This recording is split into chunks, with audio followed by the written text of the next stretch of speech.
Halo Healthies, perkenalkan saya Nugrahaini Zulfanitias. Nah, di sini saya akan menyampaikan edukasi mengenai tentang pentingnya kesehatan gigi dan mulut pada balita. Untuk selanjutnya, mari kita simak. Nah, sebelumnya di sini saya akan menyampaikan tentang tujuan pentingnya menjaga kesehatan gigi dan mulut pada balita. Tujuannya yaitu agar gigi dan mulut balita itu terjaga dan sehat. Selain itu, apabila kesehatan gigi dan mulut balita itu terjaga, maka pertumbuhan dan perkembangan balita tersebut pun akan terjaga. Dan karena balita adalah aset yang sangat penting untuk masa depan.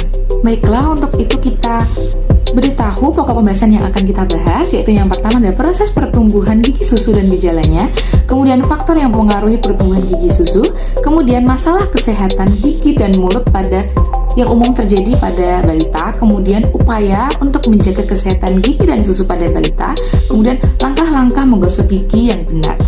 Baik, untuk sub bahasan yang pertama yaitu proses pertumbuhan gigi susu dan gejalanya. Pertumbuhan benih gigi dimulai sejak anak masih dalam kandungan. Proses terbentuknya gigi ini sangat tergantung pada asupan nutrisi ibu hamil agar gigi anak dapat terbentuk dengan sempurna. Ibu hamil harus mendapatkan asupan kalsium, fosfor, vitamin C, dan vitamin D yang cukup. Gigi susu akan muncul saat bayi berusia 6 sampai dengan 12 bulan. Gigi susu tumbuh secara bertahap dan akan lengkap saat anak berusia 3 tahun. Waktu dan kemunculan gigi susu pada anak berbeda-beda. Hal tersebut dapat dipengaruhi oleh ras, etnik, demografi, dan asupan nutrisi pada anak. Pada kebanyakan kasus erupsi gigi atau gigi yang lepas pada balita yang akan mengalami demam dan rewel. Hal ini tidak masalah karena merupakan proses yang alami. Mereka akan merasakan nyeri dan gatal pada gusinya.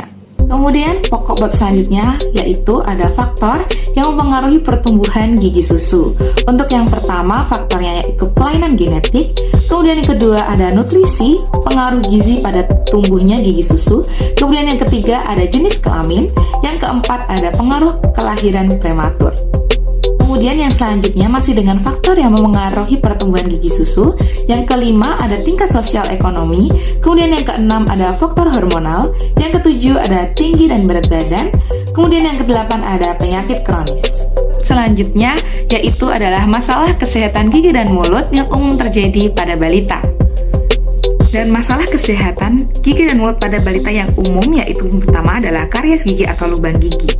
Gigi karies atau gigi berlubang awalnya terjadi karena adanya sisa makanan yang menempel pada gigi. Karena adanya bakteri di dalam mulut yang berinteraksi dengan sisa makanan yang menghasilkan zat asam yang mengikis email gigi sampai dentin dan pulpa. Kemudian yang kedua ada karang gigi. Karang gigi terjadi akibat plak yang berasal dari sisa-sisa makanan yang menempel pada permukaan gigi karena tidak dibersihkan lama-lama. Akan mengalami mineralisasi dan mengeras menjadi karang gigi. Kemudian yang ketiga ada radang gusi. Radang gusi terjadi karena bakteri dalam plak yang mengeluarkan racun yang dapat mengiritasi gusi sehingga gusi membengkak dan berwarna kemerahan dan mudah berdarah bila terkena sentuhan. Kemudian yang keempat ada sariawan. Sariawan ini disebabkan karena kebersihan mulut atau oral hygiene yang kurang baik dan trauma, yaitu tergigit dan terkena sikat gigi.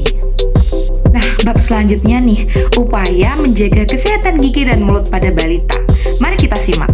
Nah, upaya-upaya yang bisa kita lakukan untuk menjaga kesehatan gigi dan mulut pada balita yaitu yang pertama ada mengurangi mengonsumsi makanan manis dan mudah melekat pada gigi seperti permen dan coklat. Kemudian yang kedua ada memeriksakan kesehatan gigi 6 bulan sekali pada dokter gigi. Kemudian yang ketiga ada menjaga bentuk dan kebersihan gigi anak. Bila terdapat karang gigi atau karies, segera bawa ke dokter gigi untuk dibersihkan atau dirawat. Kemudian yang keempat ada memberikan makanan yang kaya akan kalsium seperti ikan dan susu. Kemudian kandungan fluor seperti daging sapi, sayuran hijau. Kemudian fosfor serta vitamin A seperti wortel. Vitamin C seperti buah-buahan. Kemudian vitamin D, susu, vitamin E kecambah. Nah, bahan-bahan tersebut sangat diperlukan untuk pertumbuhan dan kesehatan gigi. Nah, lalu apa saja nih yang bisa dikonsumsi agar gigi balita sehat dan kuat?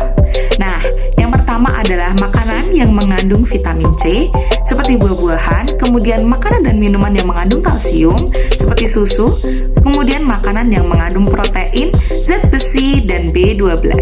Selain makanan yang perlu dikonsumsi, ada juga nih makanan yang harus dihindari oleh balita agar balita tetap sehat dan kuat, yaitu yang pertama dari permen, coklat, dan minuman bersoda. Kemudian pokok bahasan yang terakhir yaitu cara menggosok gigi yang baik dan benar. Nah, pasti kalian bertanya-tanya, bagaimana sih cara menggosok gigi yang baik dan benar? Apakah selama ini kita salah untuk menggosok gigi yang baik dan benar? Mari kita simak. Nah, begini cara menggosok gigi yang baik dan benar.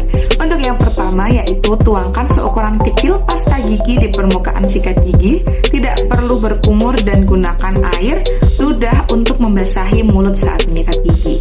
Kemudian yang kedua yaitu gosok permukaan gigi di bagian depan, samping kanan dan samping kiri dengan gerakan memutar ke atas dan ke bawah dengan lembut.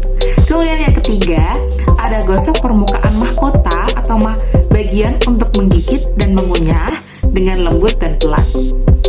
Kemudian selanjutnya yang keempat ada gosok bagian gigi dengan gerakan memutar atau seperti gerakan mengunyah secara lembut. Kemudian yang kelima ada gosok bagian permukaan lidah nih, jangan lupa. Nah, dengan cara lembut untuk membersihkan bakteri yang ada di permukaan lidah.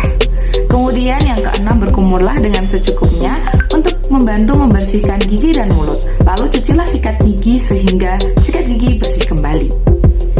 Nah, dari penjelasan edukasi semua di depan tadi dapat kita simpulkan yaitu perawatan gigi dan mulut pada masa balita dan anak-anak ternyata cukup menentukan kesehatan gigi dan mulut mereka pada saat tingkatan usia selanjutnya nih.